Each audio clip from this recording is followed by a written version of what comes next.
在这儿呢，和大家说一下在填充时候的要点哈。填充的时候呢，都是一个方向的，包括这个花瓣呢，我是这样的方向填充的，千万不要一张叶子是这种方向，一张叶子是横着，不要那样错开的填充，这样子会造成浮雕的效果高低不平。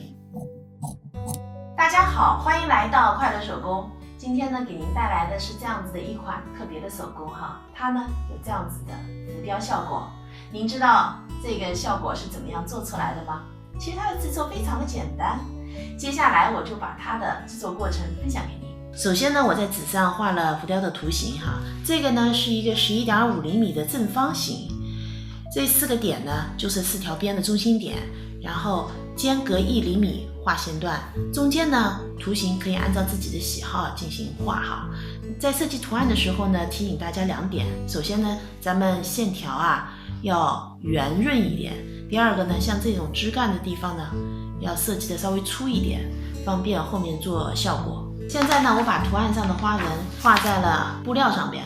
咱们做这个浮雕需要2片面料，上面这片面料呢是全棉的，那我下面垫的这块面料呢是麻的，它们俩呢材质上是有区别的。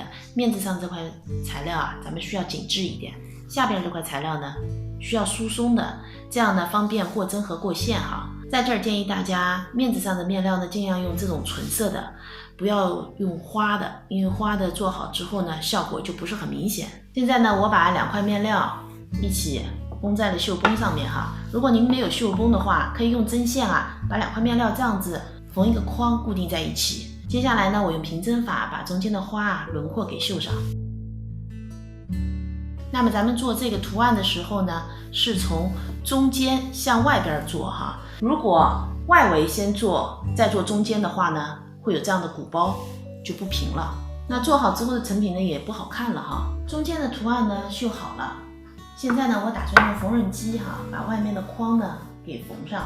那我要把它吊个个儿。现在呢，图案的轮廓已经车好了，这个呢是正面，这个呢是反面，它是平面的哈。我们要怎么样做出浮雕的效果呢？这时候我们就需要毛线了。这个毛线呢是4股的，这个呢是2股的。4股的呢，我们用在这样子宽的区域里，那2股的呢，我们可以用在这样窄的区域里面。接下来呢，我们来做这块哈。今天我用到的针是丝带绣的针，它的针尾孔呢比较大，然后针头呢比较钝，不容易把面子上的面料戳破。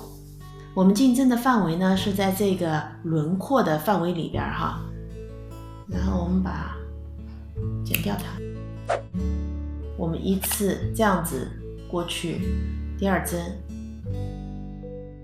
我们并排的把这个区域缝满，那正面的效果呢是这样子的。接下来呢，我们把所有的需要做出浮雕效果的地方呢填满。现在呢，我把毛线填充好了，我把多余的面料剪掉了，留了2厘米的缝缝哈。我们来看看正面的效果，效果呢是这样子的，浮雕效果已经很明显了。在这儿呢，和大家说一下在填充时候的要点哈。我们填充的时候呢，都是一个方向的，包括这个花瓣呢，我是这样的方向填充的，千万不要一张叶子是这种方向，一张叶子是横着，不要那样错开的填充，这样子会造成浮雕的效果高低不平，就不好看了。接下来呢，我们开始做针插。我们用同样的大小再剪一块白色的面料，然后把它们对齐，整个呢车1圈，在这儿要留一个反口，车的时候呢，咱们带上1圈花边哈。现在我把材料呢翻到了正面，我里边呢续上了 QQ 棉，用长针法把反口呢封上了，4个角上我钉了个绒绒球，整个针插呢就制作完成了。咱们在手工作品中做上这样子的浮雕效果哈，整个作品呢就显得很高级哈。这期视频内容就是这些了，如果您喜欢我的视频内容，请您点击加关注，咱们下期再见。